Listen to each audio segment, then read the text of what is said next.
jueces. Dice, esto me ha ganado enemigos por todos lados. Esto me ha ganado enemigos por todos lados. Odios. Odios justamente por mostrar a la gente que su sabiduría era una nada. Y a esto he dedicado toda la vida. Y como, dice, hay muchos hijos de ustedes, jóvenes, que se entretienen mucho con ese oficio que yo hago de interrogar a los otros, y que lo hacen conmigo, y me escuchan, y además, entrenados en semejante preguntar, van y ellos reproducen este hacer con nosotros, ¿no? Es que entonces estoy siendo acusado de esa corrupción, ¿no? De crear, como si dijéramos nosotros, grupos de interrogadores. No me voy a extender más que en este centro, ¿no? En esta presentación de Sócrates. Luego, si alguna vez lo leen, van a ver que él discute todas las acusaciones y de un modo extenso. Él lo considera como una misión divina,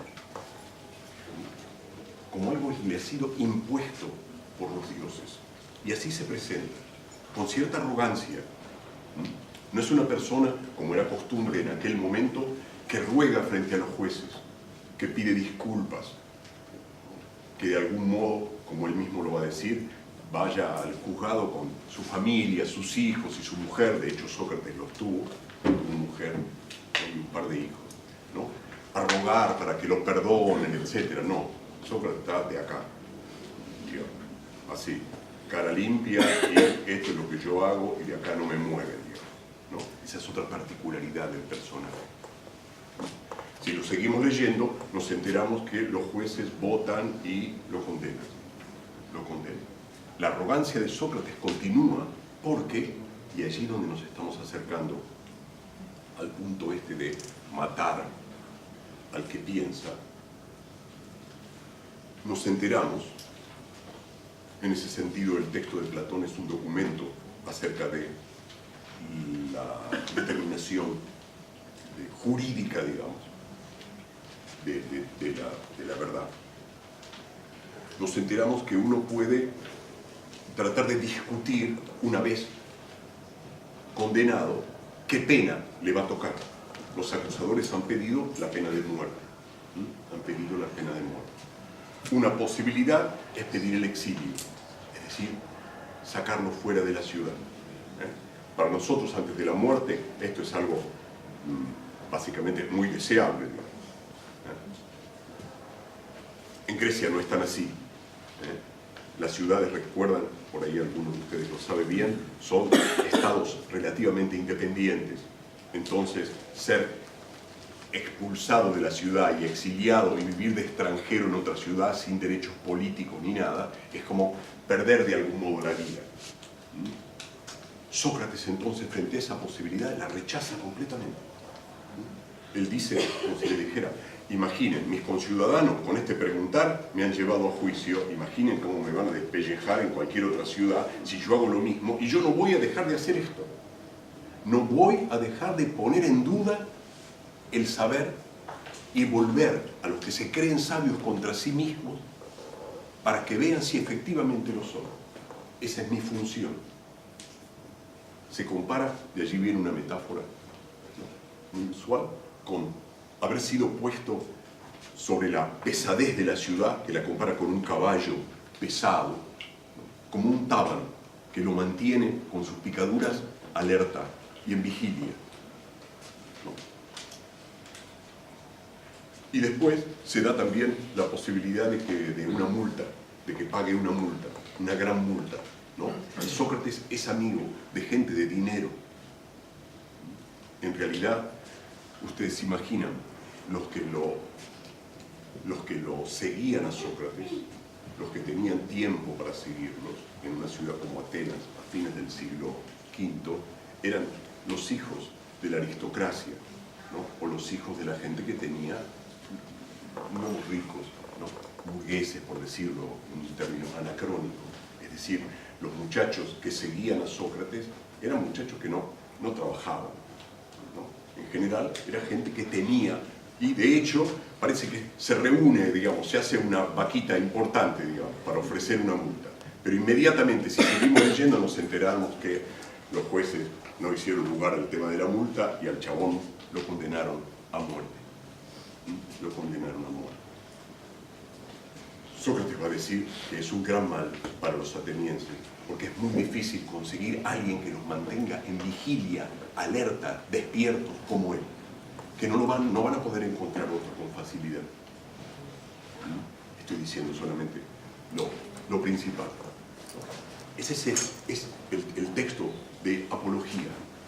Sócrates se despide allí diciendo que él, ni a riesgo de la muerte, va a dejar de hacer lo que hasta ese momento ha hecho. Mantener a la gente despierta, pensando en su propia, diríamos nosotros, espiritualidad, en su propia formación, y no en la fortuna, no en la riqueza, digamos, no en la fama política. Sin embargo, en ese texto se lo ve a Sócrates, una persona sólida, firme, de un dominio excepcional, pero comparado con otros que voy a comentar ahora brevemente, con una idea incierta acerca de la muerte. Él dice allí, no puedo temer a la muerte, es una cosa rara, siempre me pareció a mí, desde muy chico, una cosa enigmática, porque parece dar vuelta el sentido, la frase de sentido común, digamos, o lo que todos decimos. Dice, yo no puedo temer a la muerte, porque la muerte es desconocida, ¿no? La muerte es algo de lo que no sabemos. La muerte puede ser, como dicen, un viaje a un mundo donde están todos los muertos, etc. Puede ser la aniquilación total. No lo sé, no lo sé. Por eso termina diciendo en Apología, cuando se despide, la última frase es: ustedes a vivir, yo a morir, solo el Dios sabe cuál es el mejor de los dos caminos. ¿Cuál es el mejor de los dos caminos? Esa es una cosa. Hay otros dos textos de Platón, a los que me voy a referir brevemente, en que tienen que ver con este ámbito de la muerte de Sócrates. Uno se llama Critón y otro se llama Fedón. Uno cuenta un breve periodo en que Sócrates está preso, en la cárcel, en la ciudad de Atenas. Y el otro diálogo cuenta el último día de la vida de Sócrates. Es muy curioso porque saben que a fines del siglo V las sentencias, las penas de muerte, no había un proceso de apelación, no era complejo, digamos. Cuando un jurado de los 500 te daba de baja, fuiste, digamos. Las penas de muerte se llevaban a cabo de inmediato, al día siguiente de la sentencia. No tenían ningún delay. Y en el caso de Sócrates, aparentemente, como se nos cuenta en el Critón, se ha producido un periodo de 10 días sagrado. Es un periodo que se llama la teoría, que es un viaje de una nave, de un barco, a una celebración religiosa a la isla de Delos, que es la isla donde nació el dios Apolo. Es una festividad apolínea. Y estaba prohibido en Atenas matar a nadie, ejecutar a nadie, en el plazo en que la nave iba a la islita de Delos, en el medio del Egeo, y volvía. ¿No? Entonces, en todo ese, ¿cómo se llama?, lapso, donde a Sócrates no lo matan, se produce este diálogo. Básicamente, Critón es un diálogo personal, de uno a uno, es un diálogo secreto. Lo que le va a proponer es, tienen todo cocinado, los guardias, todo, la nave para que se lo lleve, le ofrecen todo hecho para que el tipo se pegue el piro. Y sin embargo, todo el diálogo es la argumentación de Sócrates en contra de abandonar la cárcel. Es de otro estilo. Sócrates se presenta allí, lo básico, como alguien que se considera hecho, forjado, edificado en su vida por las leyes de la ciudad. Él es el producto de lo que Atenas hizo de él. ¿no? Los dioses y Atenas hicieron de él. Y su respuesta, que es compleja, pero básicamente es: si yo respondo con una injusticia a otra injusticia, porque yo considero que mi condena es injusta, pero si yo respondo con una injusticia a otra injusticia, las leyes de la ciudad se caen, las leyes de la ciudad se quiebran y la ciudad se desmorona. Y yo no puedo ir en contra de aquello que en el fondo me ha hecho tal cual soy. Entonces, dice Sócrates, yo voy a respetar a ultranza lo que las leyes de la ciudad han hecho de mí, aun cuando han hecho de mí un futuro muerto. ¿No? Y, por último, el último de los capítulos de esta historia es un diálogo muy complejo, que ya posiblemente, en mi opinión, tenga muy poco que ver con el pensamiento real que pudo tener Sócrates en vida, que es el Fedón. Quizás alguna vez a algunos se lo hayan enchufado en el colegio secundario, por ahí lo haya leído. Es un diálogo muy difícil, porque van varios discípulos a visitarlo a Sócrates, todos llorando, ¿no? Y muy tristes, porque ha vuelto la nave de Delos y entonces es el día en que va a morir. Sócrates, obviamente, ni una lágrima. Está muy convencido, y ahí la diferencia, de que está próximo a pasar a un destino superior.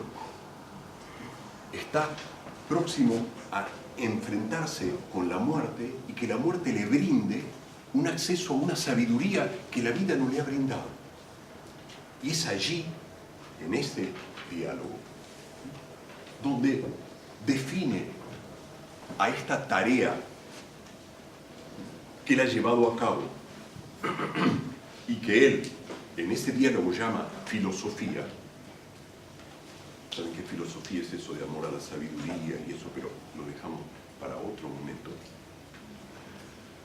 Él dice que en realidad los que practican la filosofía durante toda la vida no hacen más que estar preparándose para la muerte. Da esa definición, digamos, de la tarea. La filosofía es, cuando uno la practica durante toda la vida, nada más que una preparación para la muerte. Yo he hecho esto, dice Sócrates, durante mi vida, y estoy justamente en el momento en que estoy por dar ese paso, ¿no? Que es la culminación de aquello que yo he tratado de hacer. Digo que es muy difícil pensar que Sócrates, que sea un pensamiento efectivamente socrático, se lo piensa como que ya es Platón, efectivamente, que está allí poniendo su cosa, porque en el Sócrates del juicio, Sócrates no se nos presenta como alguien que está pensando en una vida después de la vida, en un proyecto escatológico, digamos, diferente, una trascendencia distinta. ¿No? Y aquí sí, él enfrenta la muerte, casi podríamos decir de un modo feliz. Se lo cuenta de este modo, con cierta felicidad, con absoluta entereza, con serenidad. A tal punto que todo el Fedón es un diálogo acerca de los argumentos, un diálogo de discusión sobre los argumentos acerca de la inmortalidad del alma.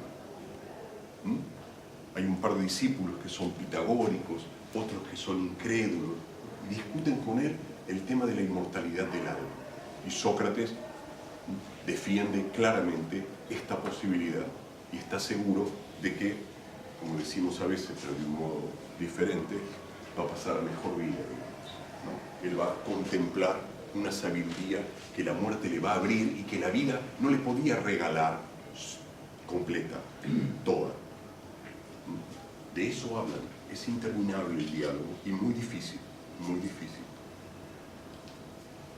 Llega el momento, para completar, digamos, y matarlo al tipo, llega el momento en que Sócrates tiene que morir. El carcelero trae, algunos lo habrán visto en representaciones, porque es una escena de las cuales, sobre todo el siglo XVIII, ha hecho infinitas representaciones. El carcelero le trae el tóxico, digamos, el té de cicuta, fuerte, digamos, cargado. Y Sócrates lo toma y comienza a morir. La descripción de la muerte de Sócrates en el Fedón es que, yo no sé cuáles serán exactamente, aunque alguna vez lo he estudiado, los efectos médicos, digamos, de una dosis fuerte de cicuta. Se empieza a quedar helado, así lo describe Platón, desde los pies hacia arriba, ¿no?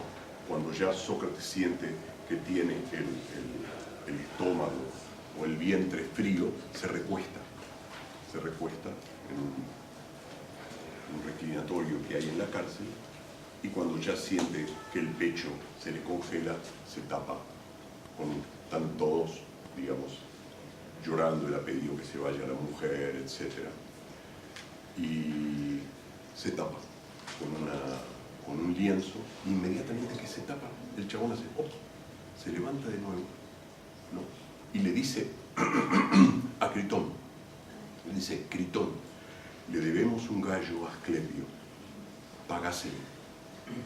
Así, se tapa de nuevo, y el viejo padre. Supuestamente, Sócrates, como lo dice en Apología, era grande ya, tenía 70 años. Él, en la defensa frente a los jueces, dice que tiene 70 años. Y que en realidad está muy bien con la vida que ha hecho. Pero dice eso. Vieron que ahora hay una serie, yo no vi ningún capítulo todavía, una serie que se llama Un gallo para Esculapio, ¿no? Esculapio es Asclepio en latín, ¿no? Esculapio. Asclepio en Atenas es un hijo de Apolo, es el dios de la medicina, ¿no? Es el dios de la medicina. Y es natural que cuando uno estuvo en una larga convalecencia, ¿no? En una larga dolencia, digamos, pero de la que ahora convalece, uno vaya y entregue para ser sacrificado un gallo, ¿no? Es el ave, digamos, Apolínea, el ave de Asclepio, para que sea sacrificado. Es un regalo al dios, como para decir, bueno, me curé, ya está, ¿no? La frase de Sócrates, obviamente, es una de las más enigmáticas y que más lugar a ríos de tinta ha dado durante toda la historia de la filosofía, ¿no? Puede ser tomada, y por muchos lo es así, como una especie de versión final de su respeto a la, digamos, corrección ciudadana, ¿no? A los deberes del ciudadano. Debemos este ritual, debemos un gallo a ese dios, che, no te olvides de pagarlo, ¿no? Pero no sabemos a qué se refiere en ese caso, ¿no? A qué convalecencia se refiere. En la tradición más extrema, representada generalmente por la filosofía alemana y de un modo malo ya y perverso por Nietzsche, la frase lo que indica es que Sócrates consideraba a la vida una enfermedad. Una enfermedad. Lo que estaba diciendo, concentrando en esa frase es: me estoy curando, le debo un gallo a Asclepio. Pero igual, por allí podríamos hacer múltiples interpretaciones de ese momento final, ¿no? De ese momento final. Sócrates está presente en toda la obra de Platón. Su presencia queda delineada de un modo histórico, podemos decir, en estos tres diálogos. Y en algunos otros hay otras figuraciones de él, pero allí está su concentración. El tema más difícil es poder interpretar el porqué de ese juicio, el porqué de esa muerte, el porqué de su actividad. Si tuviéramos que rescatar de estos textos qué es efectivamente lo que Sócrates ha hecho, algunas cosas ya les dijimos, lo podríamos pensar así. Por un lado, Sócrates, como filósofo, es aquel que se compromete a buscar la verdad. Esa búsqueda de la verdad se hace con un lenguaje llano, sin decoración.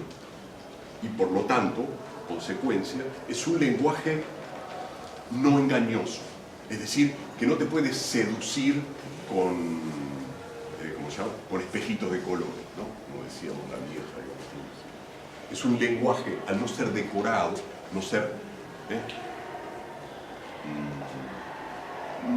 no me sale bien la palabra, pero al no ser, ¿cómo se llama? Un lenguaje oratoriamente armado, no es algo que está destinado solamente a persuadirte, sino que el motivo de ese lenguaje llano es el camino hacia la verdad. El camino hacia la verdad. Porque hay una diferencia, la sabemos bien, digamos, y en eso el pensamiento socrático y Platón es determinante. Una cosa es persuadir, una cosa es ganarle al otro. Es decir, persuadir, ¿qué es? Ganarte la conciencia, ¿no es cierto? Yo a través de las palabras te seduzco de algún modo para que ganar tu pensamiento, ganar tu voluntad, ¿no? Es lo que hace el lenguaje político. Entonces, por supuesto que un argumento para ganar la voluntad del otro es convencerlo de que yo estoy diciendo la verdad. Pero hay una diferencia. Esa es la gran diferencia quizá que establece en la lengua Platón. Una cosa es mostrar la verdad con las palabras y otra cosa es persuadir con las palabras. No siempre la verdad persuade. Entonces, la primera imagen de Sócrates sería esa. Y no es poco, porque en el origen de la filosofía estaría entonces algo que ha sido perdido, que es que casi todos pudiésemos comprender de qué se trata. Porque Sócrates, cuando hace esta profesión de hablar llanamente, ¿no? Lo dice de otro modo, en otros diálogos, hablar con las palabras que habla el pueblo, con las palabras que hablan los carreteros, los artesanos, dice él. Lo que garantiza es que en realidad pueda ser comprendido por todos, obviamente dentro de ciertos límites. De eso, en charlas de Sócrates, en los diálogos platónicos, hay más de un ejemplo. Sócrates, Platón lo presenta discutiendo y tratando de hacer pensar a esclavos, por ejemplo. Gente que no tiene ninguna preparación especial para hablar. Esa es una linda pata, digamos, del personaje. Que la filosofía tendría que ser algo que pudiese ser discutido por cualquiera. Eso es algo que evidentemente ha quedado fuera del tiempo, porque la filosofía, aún ya en Platón, se transforma en algo que necesita una cierta expertise, ¿no es cierto? Necesita un cierto conocimiento especial. Por otro lado, en el otro extremo, de que el pensamiento filosófico sea una preparación para la muerte. Esto, como yo les decía antes, no sé si está presente en Sócrates, pero sí lo que está presente en Sócrates es que, si lo vemos paso a paso y en detalle, parecería ser muy claro que el tipo decidió de algún modo la propia muerte, que es no sé si hablar de martirio, porque la palabra de martirio, no la palabra sacrificio, la palabra de martirio se utiliza más para la tradición cristiana y de otro modo, ¿no es cierto? Pero el destino de muerte en Sócrates parece claramente un destino elegido, un destino elegido. Lo que pasa es que en Platón ese destino elegido apunta a una trascendencia, a un conocimiento superior, ¿no es cierto? A saltar y a reconocer luego de la muerte algo que la vida, es decir, la relación del alma y el cuerpo, no permiten. Si leyéramos justamente, por ejemplo, el otro autor que yo les decía, Jenofonte, que tiene también un texto que se llama Apología, que es también supuestamente el discurso que Sócrates pronunció, que tiene variaciones, allí veríamos que él también apunta claramente a que es el momento de él para la muerte y que él prefiere ese destino. Pero, en el caso de Jenofonte, está fundado más bien en su rigor ciudadano. Es decir, yo no puedo de ningún modo aceptar dejar de hacer lo que he hecho toda la vida. Yo estoy convencido de que eso es lo justo y eso es lo correcto. Y Sócrates, como en Apología, dice, y cuando uno sabe que está haciendo lo justo y lo correcto, la muerte es un riesgo secundario. La muerte es un riesgo secundario. Es algo que uno tiene que correr. Está en juego, digamos. Uno no puede dejar de hacer lo que hace pensando en que, la muerte está en juego, ¿no? En Jenofonte se ve claramente eso. Él dice, no puedo seguir, ya estoy grande, no puedo seguir viviendo después de los 70 años haciendo o dejando de hacer lo que he hecho siempre, ¿no? Por lo tanto, elijo la muerte. En Platón, con este final, ¿no? Incluso con la frase de Esculapio, parece estar apuntando a otra cosa, a una especie de purgación, a una especie de separación de la vida, a una especie de sobrevida del alma en otra dirección. De todos modos, lo que está en el medio, entre este papel riguroso de Sócrates y este final de estar apuntando a la filosofía como preparación para la muerte, es que es el héroe de la conversación. Es el héroe, digamos, de capítulos de conversaciones, ¿cómo decirlo?, de una vida en común que se caracteriza por la conversación. Ese es el modo de vida filosófico que Sócrates ha establecido. Nosotros en Apología, como se los conté, lo vemos en su perspectiva crítica, ¿no? En la perspectiva de ir a chocar con el poder, ir a mostrarle al poder o al poderoso que su conocimiento es nulo, que no vale nada. Y entonces allí sí lo podemos pensar en la reacción, digamos. Ese matar al que piensa es la reacción del que no sabe, ¿no? La reacción de la ignorancia que aplasta al que sabe. En ese aspecto yo siempre avalo esa cuestión destructiva, crítica, incisiva del personaje de Sócrates. Aquel que se anima, ¿no? Aquel que se anima a enfrentar aquel saber supuesto que está ligado siempre con el poder.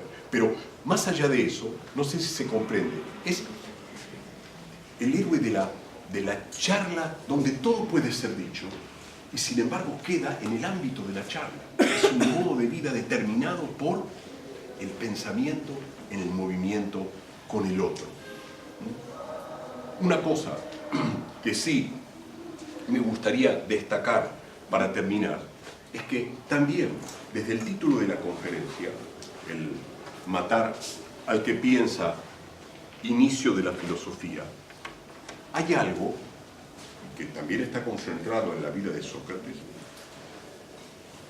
que es muy griego, y que es que el pensar siempre involucra un riesgo. Por eso lo contrasto con esto de charlar amigablemente. El pensar siempre implica un riesgo.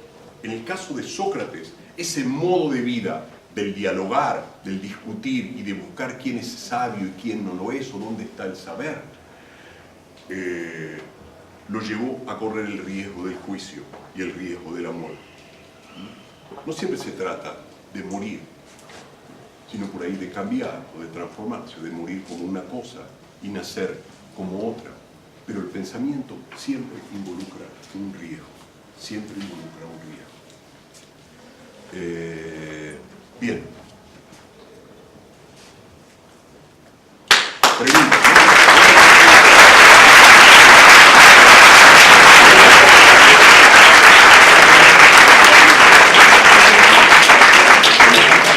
Como es mucha información, quería, por eso miraba el reloj, por lo menos tener 5 minutos. Yo sé que ustedes empiezan a poner piezas polvorosas. Preguntas que quieran hacerle al profesor Bob. O sea, es un tema muy vasto. Lo único que hice fue presentar al personaje, digamos, básicamente. Dar elementos para decir, bueno, cuando hablamos de Sócrates, ¿de quién hablamos? ¿De dónde sale esto, digamos? ¿No? Esa fue mi intención. En la presentación, Carlos, me animé porque ya tengo la experiencia previa de haberte escuchado, que íbamos a tener una ponencia de alguien que con su elocuencia, con su inteligencia, su conocimiento, pero su pasión,